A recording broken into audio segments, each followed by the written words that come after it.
Hello, everyone. I hope you can hear me and us well. My name is Torsten Melling, and I'm the current ENS president and a vascular and skull-based surgeon now in Copenhagen. Today we have a very interesting webinar that I hope will stir your interest. We have two eminent speakers from the US and two of our own from Europe. We will learn more about endovascular fellowship training in the US. First, we have Professor Chris Ogilvie from Harvard, who will give us an overview of how endovascular training or fellowship training in the US is done and how his hybrid practice has evolved over the years, starting out as an open surgeon and combining that with endovascular practice. And thereafter, we will hear from Phil Tauski, a European from Switzerland, who went to the US and did this training and unfortunately unfortunately for us, remained in the US. But he is here to give us a more detailed insight into the how and what needs to be done, the ups and downs of fellowship training and tips and tricks. And thereafter, we will follow with a Q&A, and I encourage everyone to post your questions in the Q&A, not in the chat bot. And at the end, I will try to ask some of these questions to the speakers. So without further ado, I give the word to my dear friend Chris. Thank you for coming. Thank you for giving us your time and pick your brain on this important topic. Melanie, thank you very much. It's really a pleasure to be here, an honor to be here, and hopefully you can see my screen at this point. And I'm just going to spend 15 or 20 minutes talking about sort of what I went through and a description of what's really going on in the United States right now with endovascular and open surgical work, because obviously it's changing very dramatically and very, very quickly. And this is really, as you said, a perspective that I have where my practice for 17 or 18 years was completely open work. That is craniotomies for aneurysms, AVMs, carotid disease, and my practice very soon after my training became almost completely vascular. Probably 95% of what I did was vascular for the majority of my career after the first 3 or 4 years, where I'd done all kinds of work, tumors and all kinds of work. Good, it's advancing. No disclosures relevant to this discussion. However, I will comment that this training really has evolved very rapidly in neurosurgery, and in the United States, most practices involve both open and endovascular work for the surgeon who's doing the work. The criteria for the trainings become a little better defined with the CAST criteria, which is a Committee on Advanced Subspecialty Training Standards. And now there's even a focused practice in endovascular work. But as commented by Dr. Melling, we don't just want this to be a piece of paper on the wall. We want people to really be doing both endovascular and open surgical work. And as I came through this system, and I was such a person, established neurosurgeons spent years developing and learning open approaches and strongly defended these approaches. And it was really the era, as I finished my training in the early 90s, of sort of clip versus coil or endo versus surgery. And now it's, I think, much more endo and surgery. And that the younger surgeons are really having quite a different learning experience and view, at least in the United States. We have integrated this into the residency, as I'll show you. But what happened was there was a rapid evolution of devices and agents, as you all know, and acquiring endovascular skills set neurosurgeons apart because they could do both open and endovascular work. And neurovascular practices, because of that, have rapidly evolved. Now, most practices, both academic and private, really have open/endo surgeons doing the work. And organized neurosurgery realized, I think, pretty early on it was important to embrace the endovascular skill set and to make that part of neurosurgery, different than our cardiac colleagues who uh, defended sort of open surgical procedures for a long time, and the cardiologist did the catheter work, and the open people did the chest cracks. But very soon, the fellowship started demanding, and now it's part of the cardiac fellowship that they do endovascular work. Well, my personal experience into this came as I decided to pursue endovascular training after about 17 years in practice. I'd done a little over 8,000 open neurovascular procedures. As residents, as I sat with residents and counseled them about going into vascular work, I said, you definitely have to do endovascular training. It's got to be part of your training. However, I was providing absolutely no role model for this. And I saw it was quite obvious as we reviewed papers for journals and looked at national meetings that the greatest rate of change in the field was in the endovascular arena. And I really love blood vessels. I love blood vessel work, and I knew that's where I wanted to stay. Colleagues of a similar vintage were doing other things, doing more open tumor work, doing more skull-based work, but this is really where I wanted to stay. So I undertook an endovascular fellowship. It was a little different than some. And obviously, when I did this, I was actually a full professor at Harvard. But I talked to Nick Hopkins, who ran the program at Buffalo, which many of you know is a high volume, highly innovative place. And Nick really championed that. And when I discussed the possibility of training there, he embraced it. And the way it worked out is I kept my practice going in Boston, but I would fly to Buffalo on Sunday nights. I would be a fellow from Monday to Wednesday or Thursday. I'd fly back to Boston, and my colleagues at Boston were extremely helpful in this, and that I had extended operating hours. I had 16-hour operating days on Thursdays and Fridays, and then I had clinic 9 to 10 hours on Saturday, and then I was back on the plane Sunday. And I did this for a little over a year, a little under a year and a half. And it was a very rich and exciting time for me. You can see I kept my practice going in Boston. I saw a little over 1,000 patients and did many less open procedures. I did about a little over 200 procedures that year. Usually did more like 400 open procedures per year. And then my endovascular experience in Buffalo was a little over 800 procedures, of which you can see about a third or more were interventions and the rest diagnostic. And through this process, really embraced endovascular work, wanted to immerse myself in it. The problem with trying to stay sometimes at an institution where you are and do this is that you're constantly being asked to do open procedures, constantly being asked to see patients. And I just show this data because many people use aneurysms as sort of a surrogate of what a program does or what an individual does for their vascular practice. You can almost come up with a mirror graph for my AVMs or stenting, either one. But if you look at the aneurysms I treated over time, you can see this was as of last year, a little under 6,000 total aneurysms. And in the dark bars are the open procedures.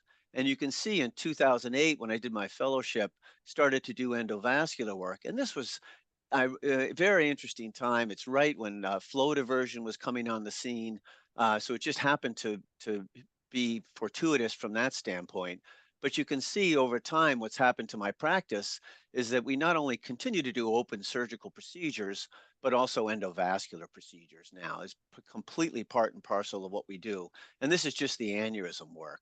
But it gives you an image that we're doing about the same number of procedures per year, but now we're doing endovascular and open work. And of the endovascular treatment, you can see what's happened over time is that after training in the early 2012, 2013, as flow diversion started to come on the scene, and we were doing flow diversion cases in Buffalo as part of the PUS trial, you can see that that's become a large part of our endovascular practice even. And this is up till last year. You can see that was the majority of what I did. And my partners, we all talk about our cases and discuss how best to manage them. But this is often what comes of it. Of our institution from 2022 to 2023, it breaks down that you can see the number of aneurysms clipped is about a quarter. Those coiled or balloon assisted, stent assisted, is about a quarter, and about a half are flow diverted. And these are obviously what originally were on label. Now we are going increasingly what was used to be called off label. Now many of those are on label with the changes in criteria, at least in the United States. And neurovascular disease treatment, as I work with radiologists and neurologists, neurosurgeons at the angio table and in the operating room, really the neurologists and radiologists, some great colleagues, but somewhat limited with only endovascular techniques. And neurosurgeons are really unlimited with a complete array of techniques. You know, we can do bypass, we can do direct surgical clipping of aneurysms, we can remove the AVM and treat the full spectrum of vascular disease. And I really feel that's where we are right now. And as I'll show you, our fellowship has evolved to reflect that. Um, Traditionally, neurovascular programs were led by experienced surgeons. The learning curves for these techniques, as the other speakers know, were steep and long, and that integration of endovascular work has changed the landscape really in favor of younger individuals with endovascular and open surgical training. And most chairmen in the United States are seeking out younger individuals to keep their program vibrant and going strong. So my current schedule and how the fellowship has really changed this practice is that Monday and Wednesdays, usually in the operating room with open neurosurgical procedures, and Tuesdays and Fridays in the interventional suite, and Thursdays we have a clinic.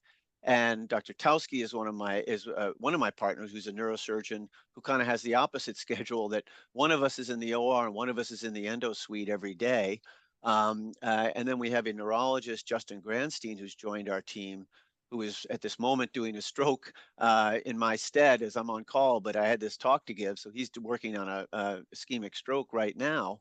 But both Dr. Towski and I see patients on Thursdays. Dr. Granstein does interventional procedures on Thursdays and other days, and we very much share our time and share our practice. And this has really changed the education for our trainees.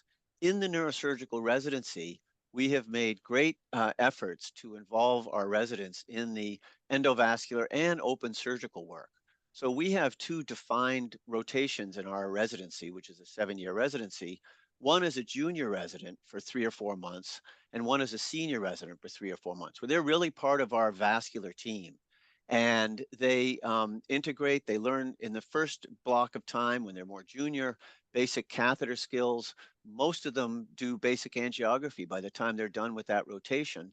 And then in their senior time, they do some more of the microcatheter work and more of the microsurgery with us in their rotation. And they very much appreciate it.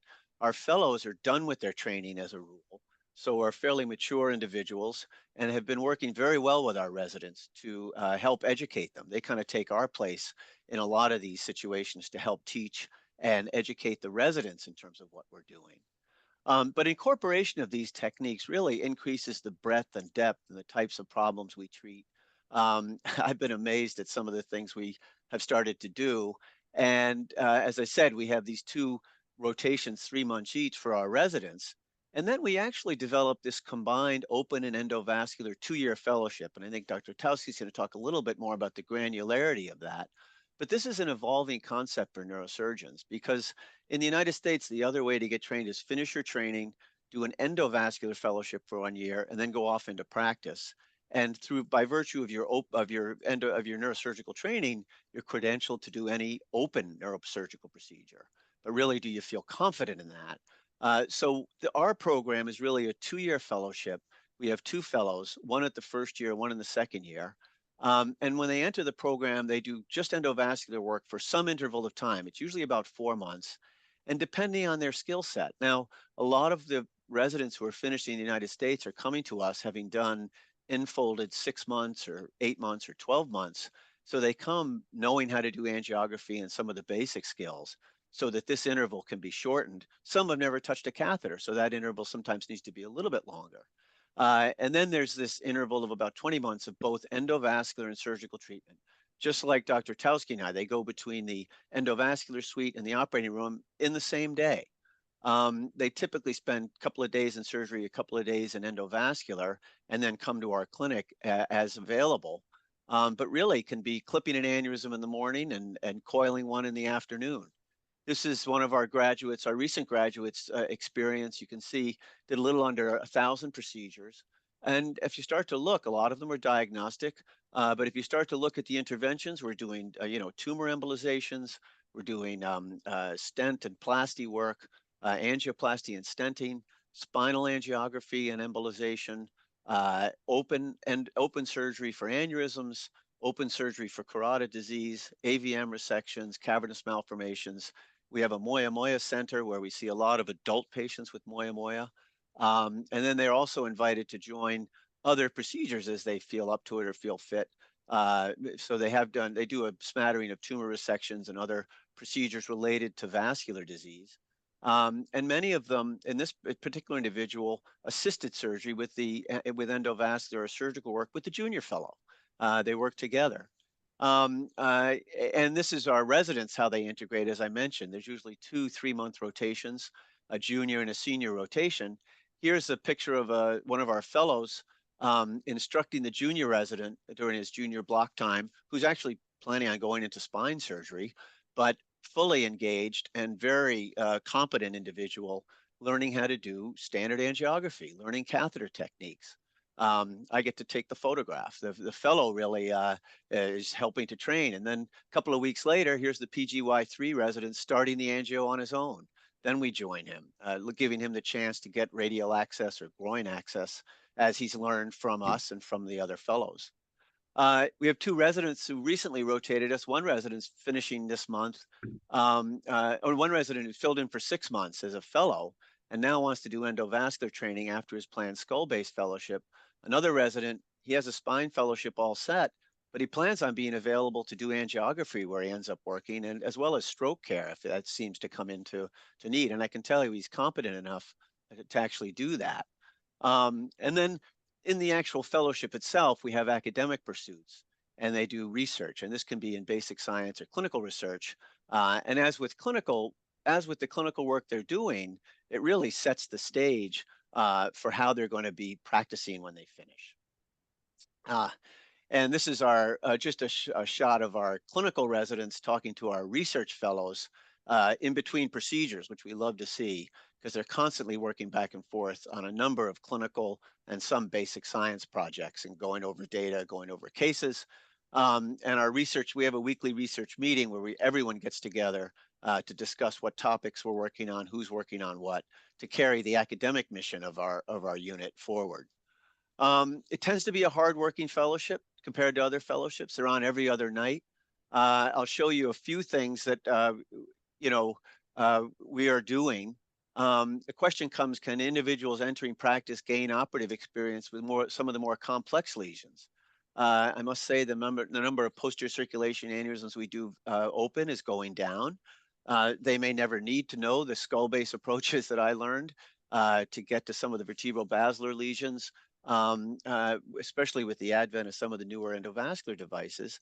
And they can acquire these skills working with other individuals as they graduate. And then we work with our fellows trying to find the best fit for their practice opportunity as they finish the program. And that takes sometimes 8 or 9 months of looking. But we embrace new techniques as they come. Our group embraced radial access early on, and middle meningeal artery embolization for chronic subdural hematoma didn't exist 7 or 8 years ago, and now is completely part and parcel of what we do. Radial access actually was championed by one of our fellows and wanted to start doing it. We worked with him, did 100 cases and looked at our complication rate and how the patients were doing. And now it's just completely part and parcel of what we do and what our fellows do very comfortably. In fact, sometimes more comfortably than the groin access, but we do a lot of groin work as well. And this just shows closing at the end of the radial access. The patients tend to like it quite a bit. You can see from 22 to 23, we did a little over 60%, 64% radial. This is a diagnostic angiography. We still do a lot of our interventional work through the groin.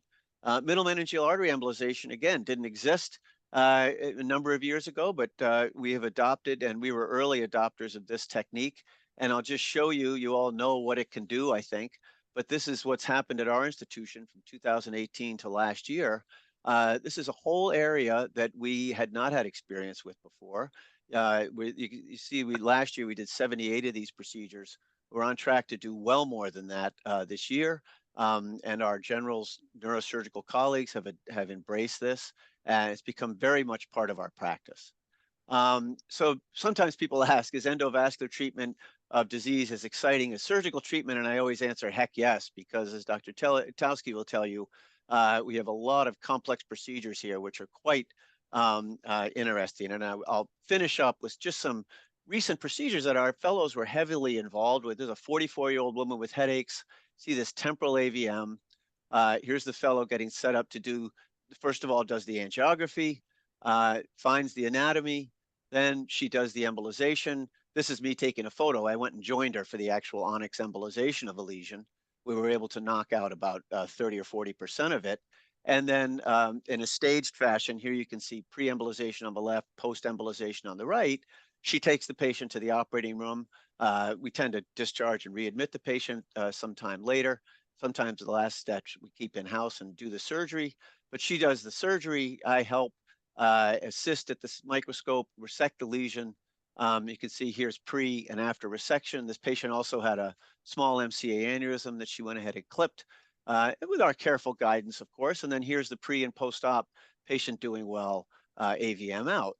So really, we use all of our skills and can come up with a number of innovative things. Here's a 77-year-old woman with a subarachnoid hemorrhage, this ACOM aneurysm. This was a while ago, and one of my partners tried to access it. She had a particularly tortuous, not only aorta, but carotid artery. And we actually ran out of catheter, couldn't get to the aneurysm, didn't have a catheter that actually was long enough in this case. So, we do carotid access routinely for carotid endarterectomy.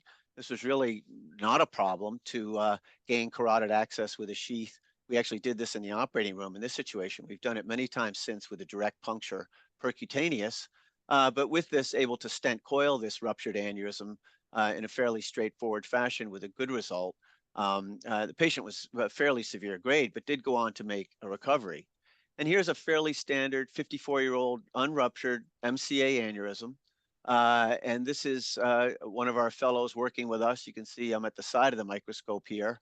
She exposes the aneurysm and nicely able to dissect it and clip it with good facility. And this is a very good fellow who went on to have, she's now in practice, actually in Alaska, very successfully after this kind of work, but very competent. And then the ICG shows good flow and good clipping of the aneurysm. And the thing about the endovascular work is we find increasingly with discussion with each other and working on these, here's a grade 1 subarachnoid hemorrhage who comes in with this aneurysm. And this patient was completely awake and alert. This is an MCA dissection. And my partner at the time, Ajit Thomas, came up with the idea of trying to reconstruct this with a combination of coils and flow diversion. And you can see the lesion is formidable. I mean, I would have bypassed this in the past. The problem is the lenticular striates are at severe risk for that kind of approach.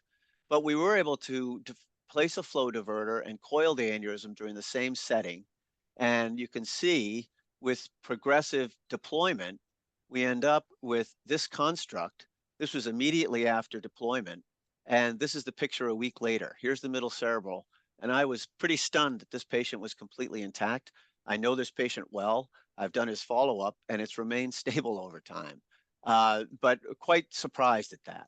I'm running out of time, so I'll finish. Let me just get through these.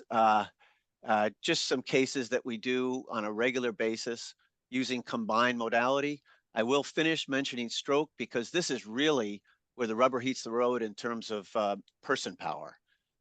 We now have great techniques to open up vessels.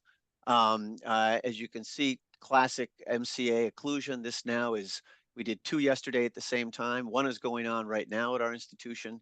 With the widening indications for this procedure in terms of age of patient, aspect score, and time from last known well, these are coming hot and heavy, very furiously. And really, it's here's a typical, this just happened 40 minutes ago. The EMS, not this particular case, but the same thing happened. EMS brings the patient right into the room. They go right on the table. You can see the MCA occlusion here.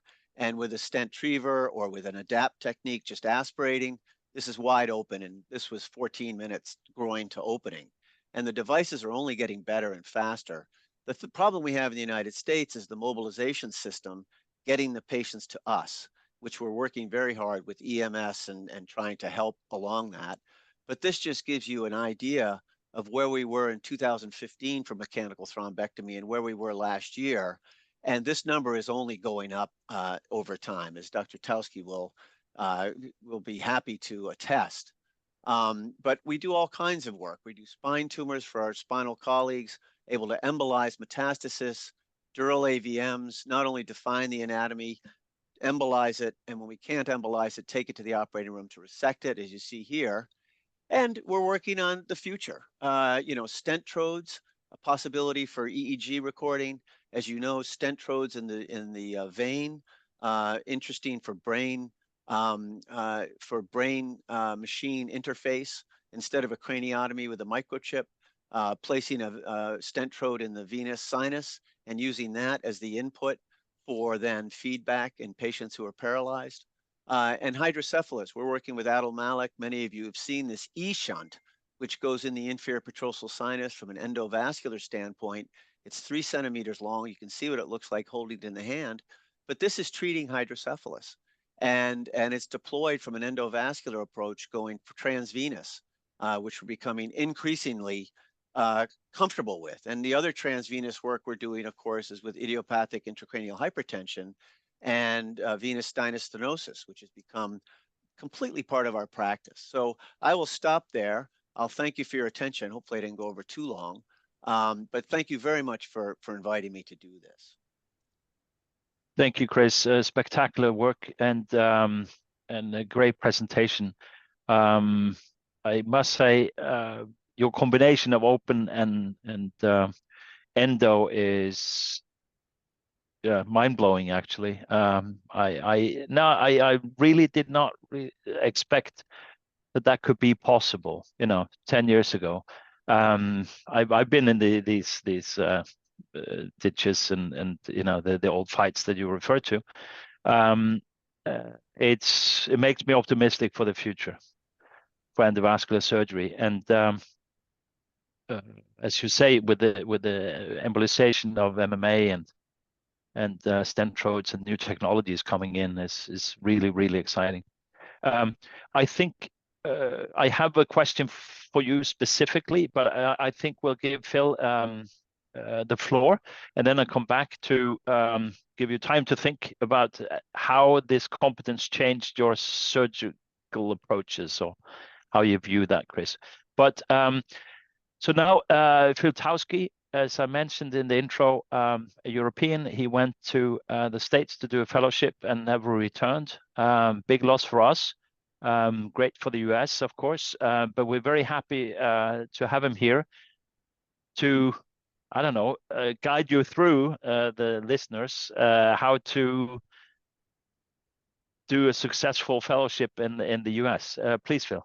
Yeah, so thanks very much, Torstein. This is really exciting for me because it's so important to really get neurosurgeons involved and make sure that we learn all the tools and we really patient-centric in taking care of these patients. I actually don't have so much more to add after Chris's wonderful overview of really, sort of where we come from and where we're going and what our life and our fellowship looks like. And I also want to leave enough time for questions. As I think everyone probably felt through Chris's talk, is that our true passion is training and just the excitement of seeing young people who go into this and who learn this already on their mother's lap, whereas Chris and I, we really had to fight to, get that training and become competent in a time when there were not many role models and the techniques were really archaic at the time. And so it's fun for us to see how endovascular training is just part of neurosurgery, and how even people like you see here, the tall fellow in the back on the right side, he's going to do a spine fellowship for deformity with Ziago Kaslan, but he wants to have a practice where he can do spine and stroke because he truly believes that this is a service to the people. And I was over 10 years at the University of Utah, and you see here on the left side, Craig Kilberg. He was my first fellow. He was a resident. He just fell so much in love with these endovascular techniques. You see how he's all sweated through there. Just the stress of these cases when we started out doing them. But he's on faculty now. And here's where we take a stroke patient right out of the helicopter on the roof of the table. And it's important to remember that no one is as confident as a neurosurgical resident. And we want to use that confidence and really, get people who want to push the field forward academically, clinically, research-wise, and remind you, like these techniques, they can be learned, they should be learned, they should be part of neurosurgery. For those who are really fascinated with cerebrovascular disease, this is the way going forward. And this is just a short reminder, but stroke work, for example, has always been a neurosurgical discipline. From encephalomyosine bypass surgery by Yager, and Donaghy, then high flow bypasses by Loffett and Osman, and even thrombectomy was first done by Stein and Son at Mayo Clinic, then in the 70s, and to this day it's a consideration in some cases to do a MCA embolectomy and reconstruction. And as Chris already said, I think one of the important things is that where I think Europe and America is really drifting apart is that stroke is really a neurosurgical disease in the US. We're involved, we take care of these patients, we take care of these patients afterwards. And it's important to remember that not only is the procedure very surgical, the thrombectomy itself, if you do endovascular cases, but basically all of the complications and all of the follow-up surgical care is your care anyways.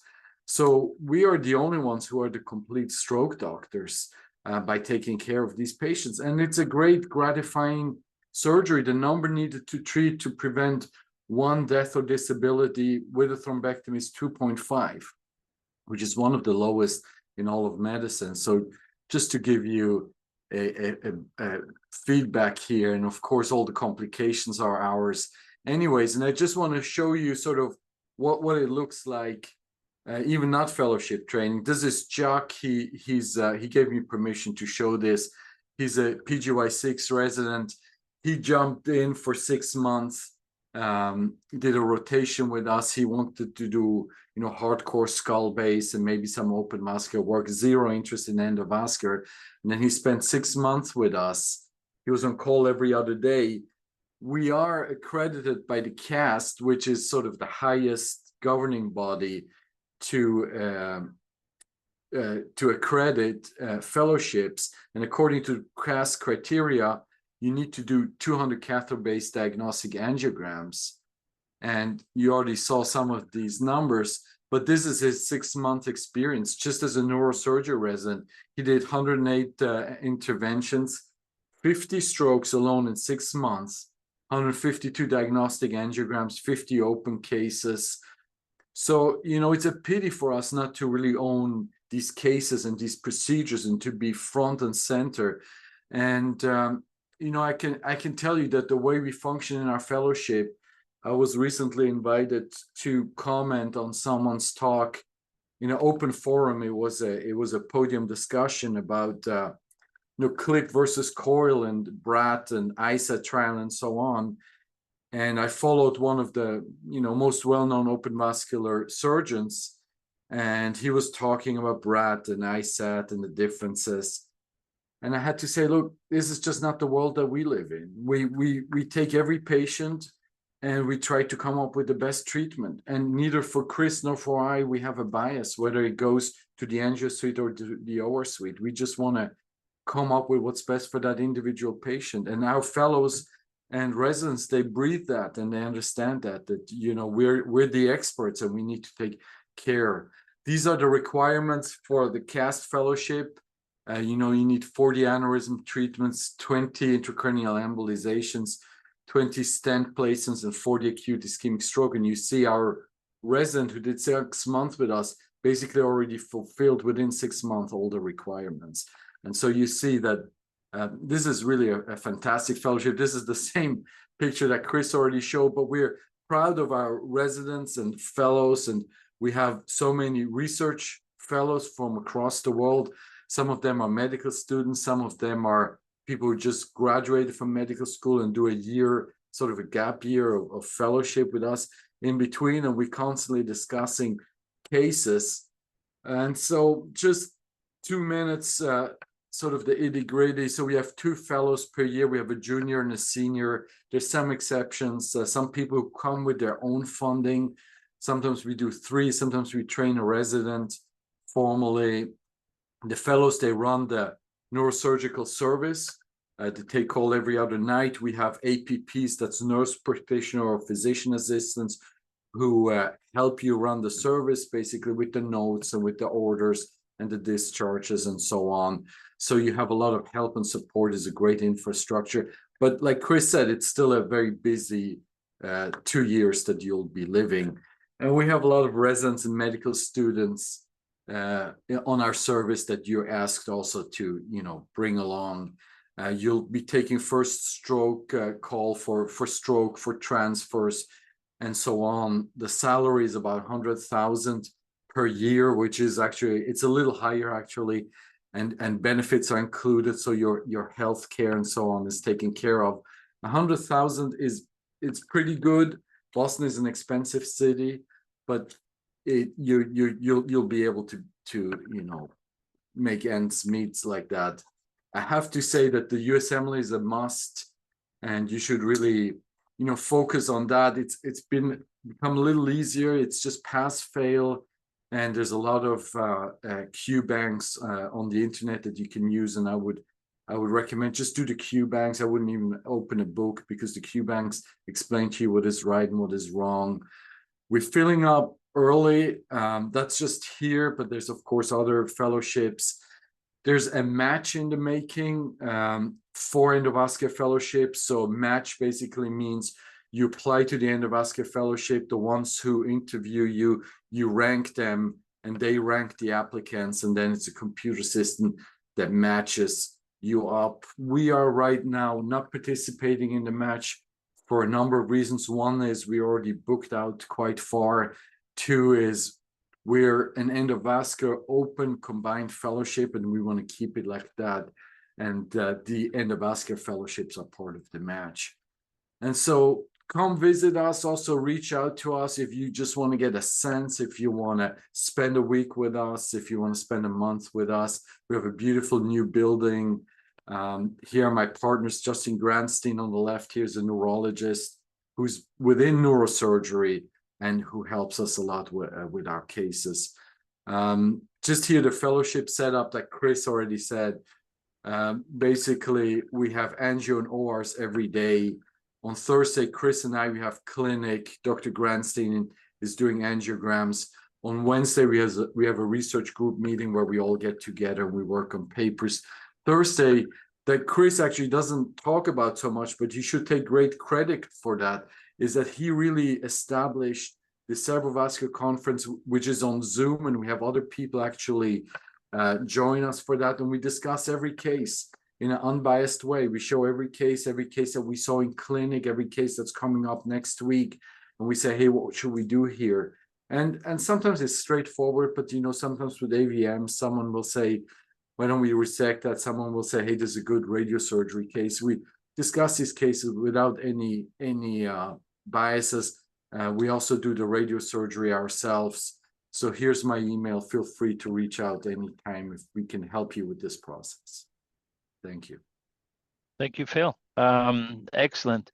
Questions are coming in, but before I give the word to my co-hosts, Nikolai and Marco, could both of you, starting with Chris, sort of describe a bit how the endovascular competence improved you as an open surgeon, and perhaps which neurosurgical open skills, not necessarily vascular, but neurosurgical skills, how that helped you doing endovascular, if any.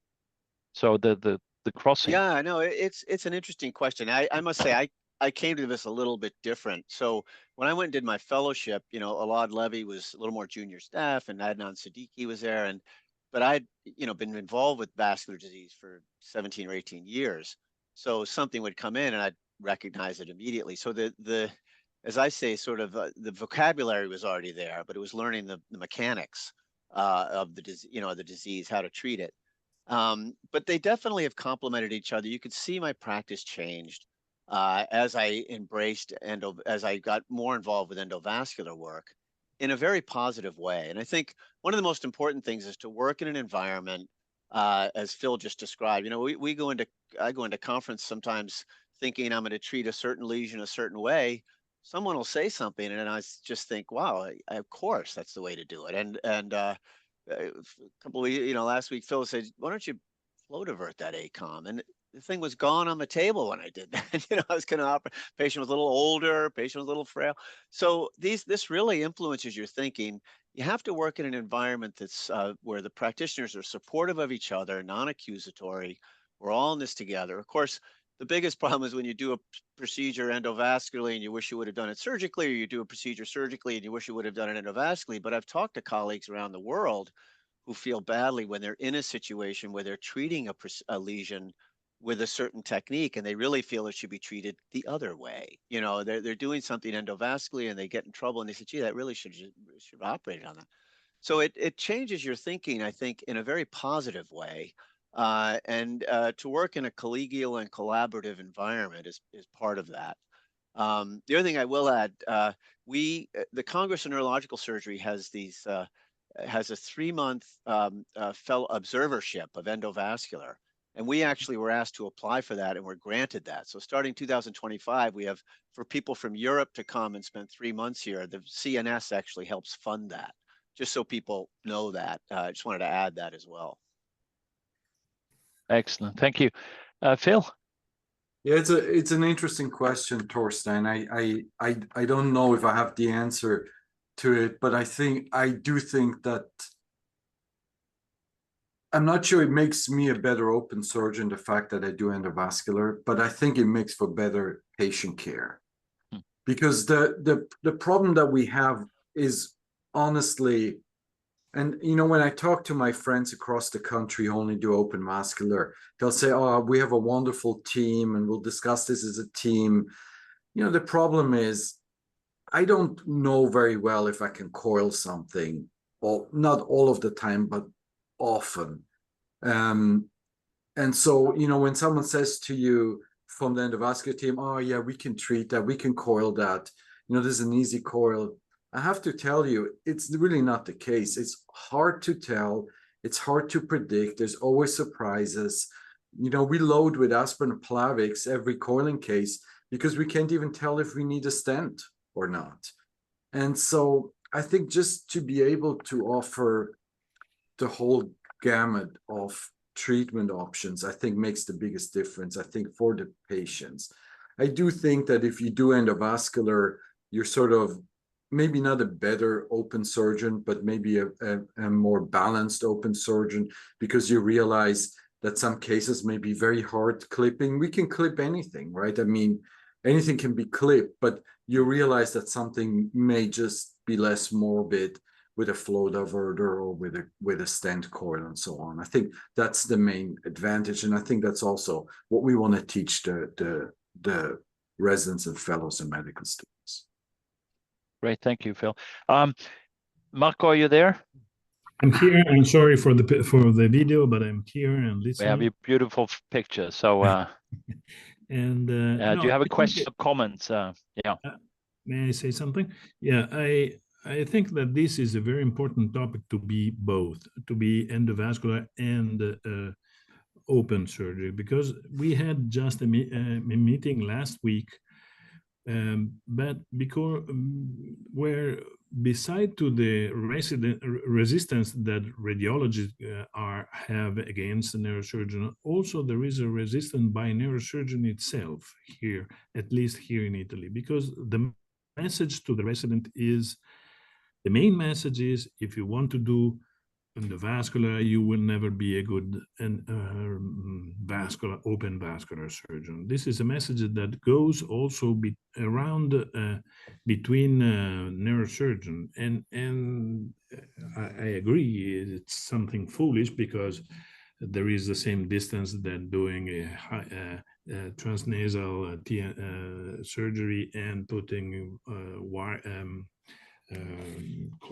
so you say open spine surgery. So there is the same difference in aneurysm and spine rather than doing endovascular and open surgery. So I think that this is a very important message to say to the residents.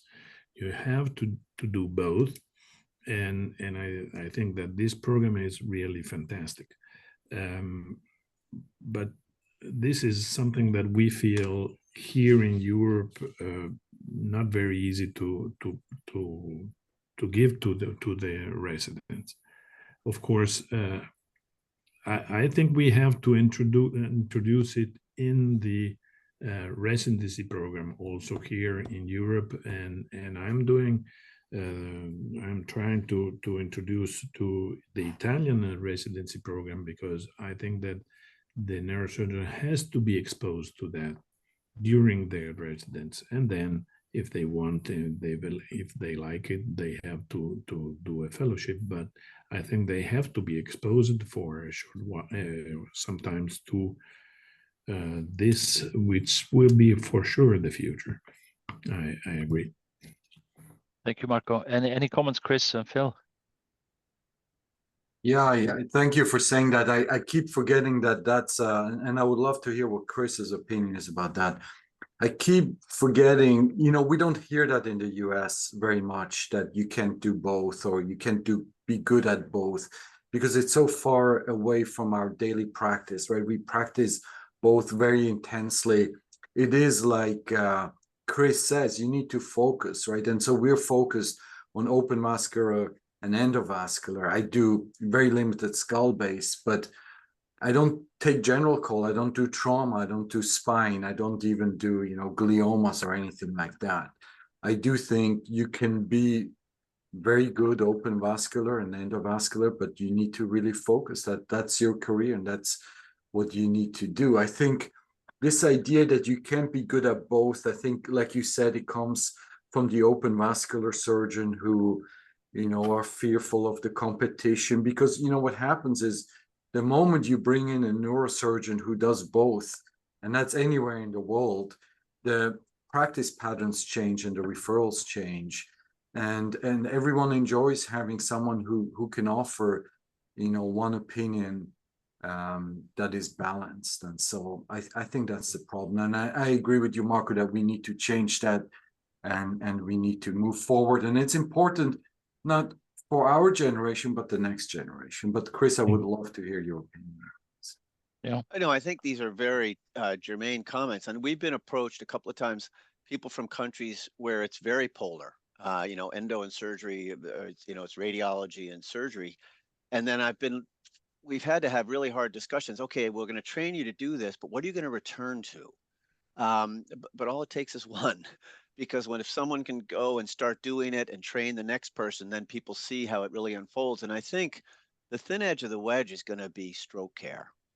Realize that about a third of patients could benefit from thrombectomy. In the States, even in the Boston area, I think we're at about 14% that are getting open thrombectomy, they're getting endovascular thrombectomy for their stroke. And the numbers are climbing daily. Some countries, it's only 1% of the patients are getting thrombectomy.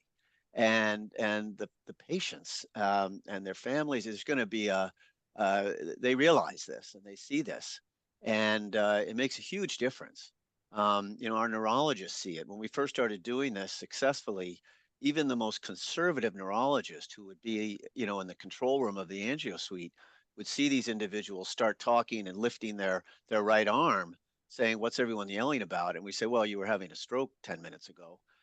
They're very impressed, and so they ask us now to go for M2 clots, A2 clots, more distal clot, older patients, further out from time well, because they're seeing the results. And this is where the person power comes into it, that we really need people on call who can do these procedures successfully and quickly. to push it. And I think that, and Marco, I know what you say, and that used to be more in the United States. Oh, you can do open or you can do endo, but you can't do both well. I think people like Phil Towski, Howard Rina, Adnan Siddiqui, people all over the country are showing that that's really not the case. And so that's much less, as Phil says, in the States, that's much less the verbiage these days. And you go to a national meeting and people are on the podium talking about endovascular or open work that they're doing. Yeah, for sure. Thank you. Nikolai, who is an example of a hybrid doing endovascular and open. I really enjoyed your presentation, and I absolutely agree. I was also first trained in open vascular and then got trained in endovascular. And I think that Phil summed it very nicely, that actually understanding the possibilities for treating your patient actually gives you a better view of what would be best for your patient. Because going one-sided and saying, well, I better clip this or I better coil this, I have to tell you that, at least in my opinion, most aneurysms that are difficult to clip are not necessarily easy to coil, and vice versa. So in these scenarios, you have to choose the best modality for your patient. If you can combine modalities, of course, these are all the preferences of a hybrid neurosurgeon. So I also believe that this has changed me. And to your question, what will this change? For example, understanding both diseases. Now, being an endovascular, for example, now you realize that there is a large number of diseases that we try to treat endovascularly, like intracranial stenosis, and the results are just devastating, where you could actually implement surgical treatment, and it will be much less risky for your patient, and you can have a lot of like doing extraintracranial bypass. And in my opinion, doing both really changes your perspective. Now, the European perspective is somewhat different, because I think that the problem is that we don't have the numbers of patients to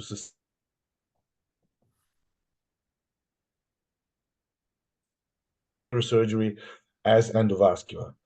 There is a high demand for endovascular doing stroke, but in many places it's difficult, as you mentioned, to train an open vascular neurosurgeon, and then when he goes home to have the necessary number of patients. But it is clear that we are behind in Europe, and as Torsten said it, this has happened in the United States years ago, and it's a clear necessity for most neurosurgeons in Europe to get trained in endovascular. And I would ask actually Chris to answer what does he think is the future. Do you think that we will have let's say more need for dual trained neurosurgeons who would be, let's say, more or less trained in endovascular and have some experience in open? Because the fact of the matter is that we have a great demand for stroke. As you said, it stroke only grows, and we have a great demand for people on call who can do stroke.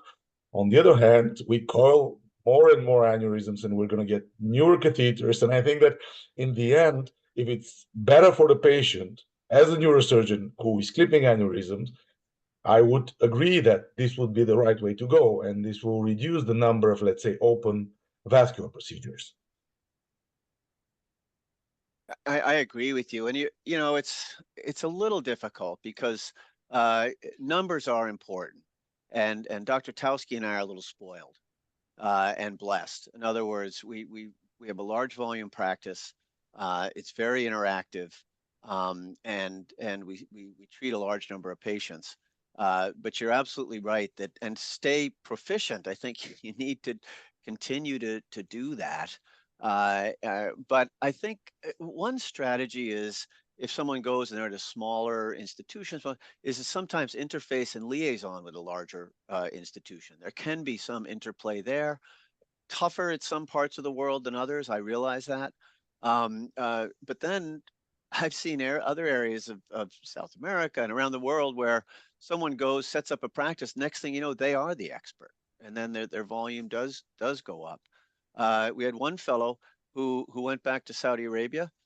He's established a practice where he does endo and open very successfully in a culture which really hadn't accepted it before. But he did the groundwork, did the political work.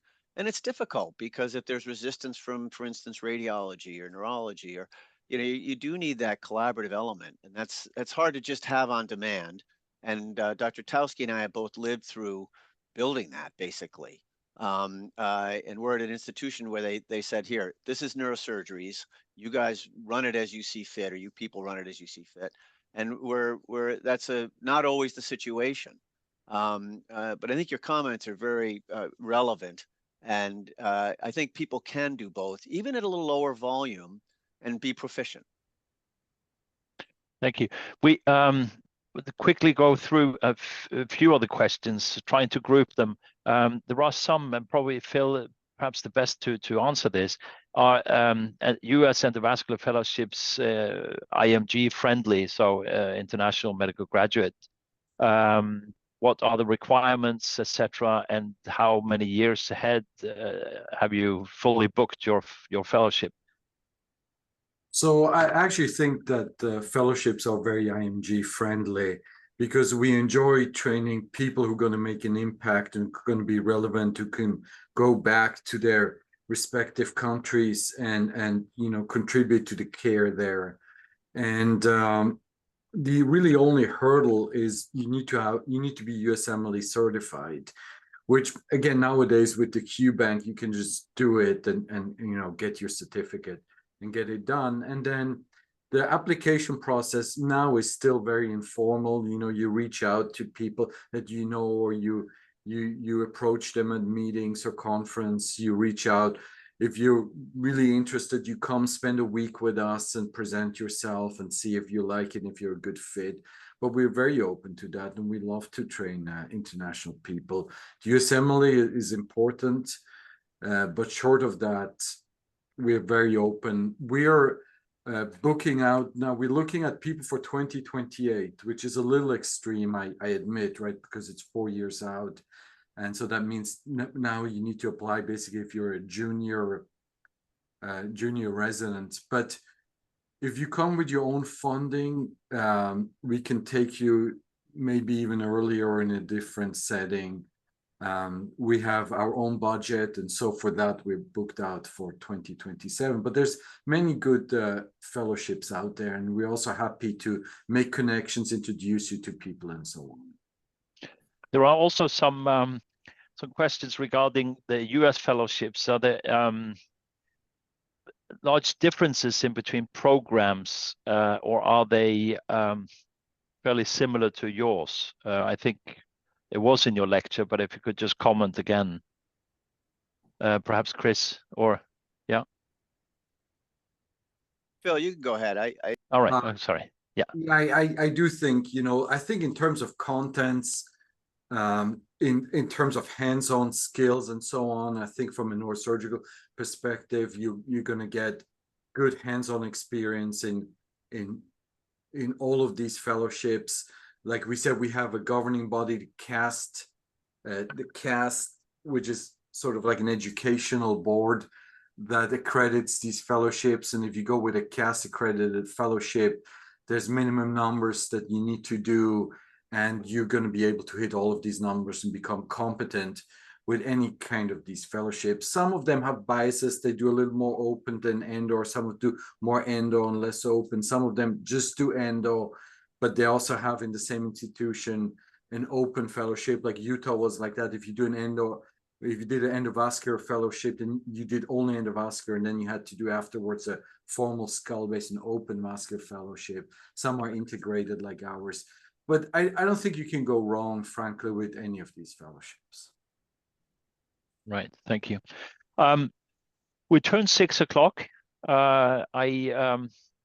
We need to close the webinar. I have tons of questions. We could go on for an hour just with the Q&As, which prompts me to suggest that some of us may want to repeat this and focus more on these questions. Perhaps let's think about the format. Perhaps we could ask people to submit some questions before the webinar so we can tailor it more and group them more.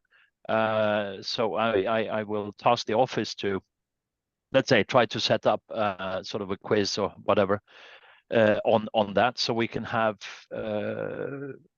Q&A, perhaps more dedicated, if you would be able and willing to do that again. I thank you very much for your time. Excellent presentations, both Chris and Phil. Much appreciated. We have a lot to learn from our US colleagues who have managed to do this, and it's about time that Europe follows the US and we get the skin in the game for the better of our patients. Again, thank you so much for coming. Thank you to Marco and Nikolai as well, and have a good evening. Thank you. Thanks See you very soon. much. Good Thank you. session. Thanks so evening. much. Thank you. Thank Bye. you. Thank you.